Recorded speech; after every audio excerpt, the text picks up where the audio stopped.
Topic 3. How to take notes using the Cornell method of note-taking. There are many different methods of taking notes while reading or listening. No one method is wrong or right. However, studies show that the note-taking method devised by Cornell professor Walter Pauk during the 1950s does help students retain and process information. Therefore, I strongly recommend that you use this method when you listen to future podcasts and while reading the secondary sources for this course. By the end of this podcast, students will be able to name and identify the salient characteristics of the Cornell method of note-taking and to take notes after reading and watching podcasts using the Cornell method of note-taking. First, let's watch this video on how to take notes using the Cornell method.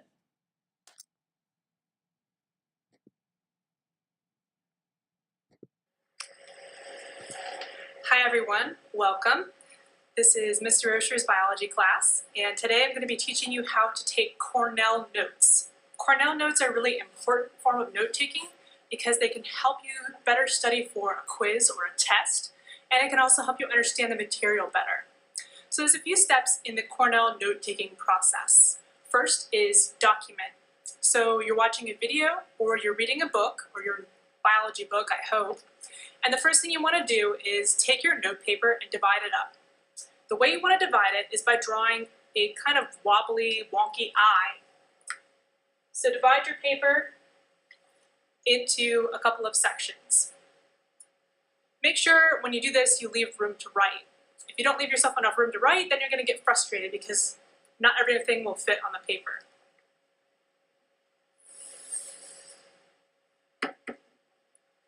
The first thing you want to do is on the very top line is write the topic that you're supposed to be reading about or listening to. So for instance, I wrote up the topic cells. You also want to write your name on the paper just in case your notes ever get lost. And it's always a good idea to write the date just in case you're not sure when it was we learned about cells. The large box on the right-hand side is for notes and drawings. If you are a cartoonist or an aspiring artist, please feel free to use this space to make sense of what you're learning. When you're taking notes, it's always a good idea to skip lines between ideas, because if you kind of cram everything together, you may not be able to read it as well as if you skip lines. So as you're reading or watching the video, skip a couple lines and leave yourself some space in case you need to go back and add things later. You also want to abbreviate as needed. Make sure when you do this, you understand the abbreviations you're using. It's no good to you if you use an abbreviation in your notes and then go back later and you forget what the abbreviation's for.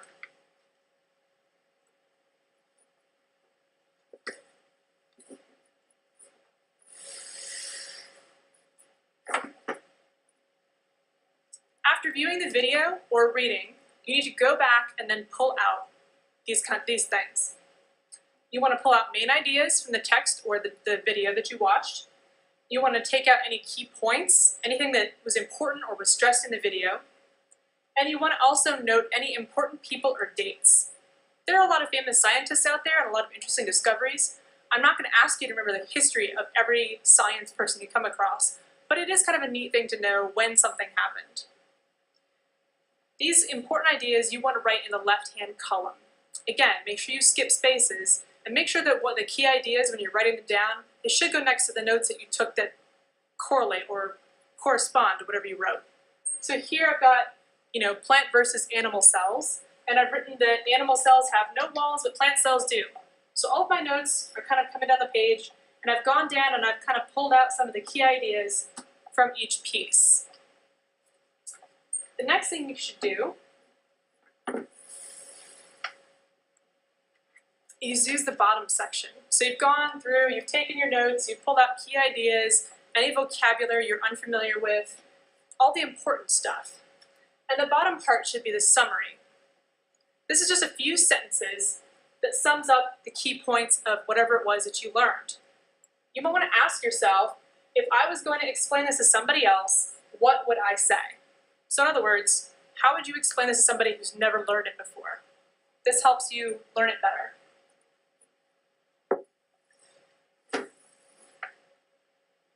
The last step in the Cornell process is it's the summarizing reading process. So this is when you want to go back and you want to look at your notes before a test or a quiz. The nice thing is if you take notes like this and you take them well enough, you should be able to go back and read your notes and do a really good job on a test. So here's how to do it. You want to reread your notes in the right column. So reread these for examples that you pulled out of the text or the video. The next thing you want to do is focus on understanding the key ideas in the left column. These are the most important things. You're likely to see these ideas and concepts on a test. So this column is what you really want to study and understand.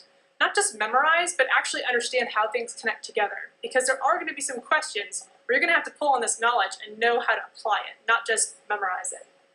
And the last thing you can do is just kind of reread your summary section and see how it is.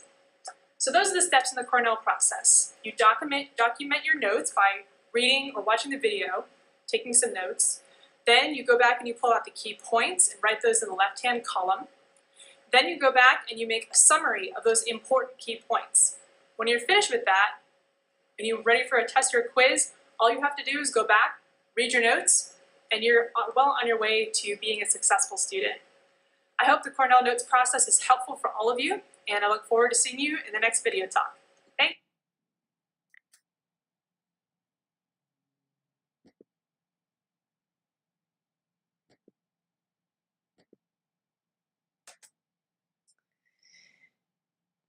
Next, let's take notes using the Cornell method we just learned about in the video. We'll start with Chapter 1 for this course. To find Chapter 1, click on Week 1 on the left-hand side of the screen on our course Blackbook page. That would be right here. Then scroll all the way down past the podcast materials to find the link for Chapter 1. I strongly recommend that you print out the chapter and read it in hard copy rather than right off the screen. Read it all the way through the first time you read without taking notes. Only when you're done reading the entire chapter, take out your history notebook. If you do not keep a separate notebook for each subject or class that you're taking, I encourage you to start doing so now. This practice will help keep your course materials organized. I also encourage you to handwrite your notes rather than type them. Many studies demonstrates that students process and retain new information much more effectively when they handwrite. For the purpose of clarity, though, my own notes that you'll see in a few minutes have been typed. When handwriting your notes, I also encourage you to use different color inks, such as those you saw in the video, to set off important ideas or main headings. As discussed in the video, feel free to employ any abbreviations that you will readily remember in order to speed up the note-taking process. For example, I write COL rather than colony and BR rather than British on the notes you'll see in a moment. Use any shorthand you'd like, as your notes are for you. Okay, let's start by folding your paper or writing the I as shown in the video on a new sheet of paper. Flip to page 68 of Chapter 1, and for the purposes of our exercise, start taking notes at the section entitled British Empire in the New World. You might want to use this subheading as your label at the top of your page. Then, take notes in the right-hand column, stopping at the subheading Other New England Colonies on page 69. In contrast to the video, I suggest taking the right side notes first, as these are the most detailed notes you'll take. It's important that you try this on your own before peeking at my notes on the following slide. So pause this podcast right now to give yourself time to take these notes. Press play only after you've finished taking notes on this section so you can compare your notes to mine on the following slide.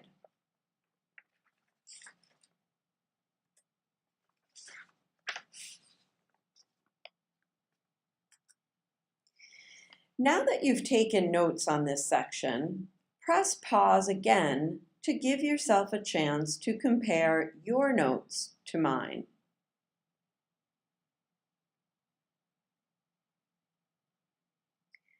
If your notes were significantly longer than mine, you'll want to be more selective in choosing details to write down in the future. If your notes were much shorter than mine, you're likely missing key information that will be necessary to learn for weekly quizzes and to include in the weekly response paper. Feel free to go back and amend your notes as necessary right now after pressing pause.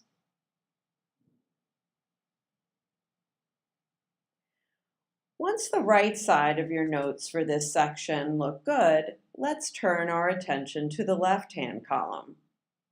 As stated in the YouTube video you just saw, the left column will be devoted to the big ideas. We'll also use this column to summarize the notes on the right side, doing away with the row at bottom. Ask yourself the following questions before filling in the left column. Why is this information on the right side important? Asking yourself this question and summarizing the information at right forces your brain to synthesize or put together facts into a larger whole. This process is at the heart of learning. You may also use the left column to jot down lingering questions you have about the material you just read. In a lecture course that meets regularly, you could bring these questions to the professor during the next class session. In a hybrid or online course that meets infrequently or not at all, you might want to investigate these questions on your own, seek answers from a history tutor, or email the professor. Take a look now at your own notes. Try to capture the big idea of this section and write down any questions that emerged for you during your reading. Press pause on this podcast while you do so, and restart only once you've finished. The next slide will show you my work on this task, but it's important that you try to do so on your own first.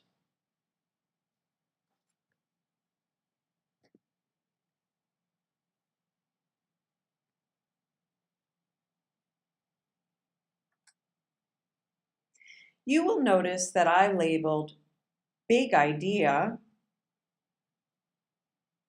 and questions in bold capital letters so that I don't confuse these two mini sections when I review my notes later on. I've also written the questions in italics. You might want to do so in a different color ink. Take a moment to read my big idea and questions.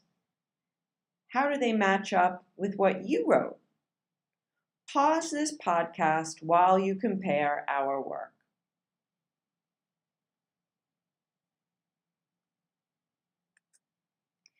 Taking notes using the Cornell method will seem like a lot of work in the beginning, and maybe forever, if you've never taken notes or if you've done so haphazardly in the past.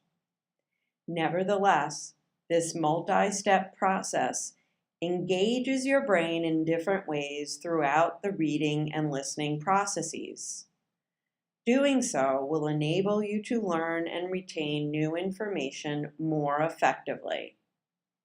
And though it may be difficult in the beginning, with practice, patience, and repetition, I'm confident that you'll soon see the fruits of your labor in your improved retention and understanding of the course material.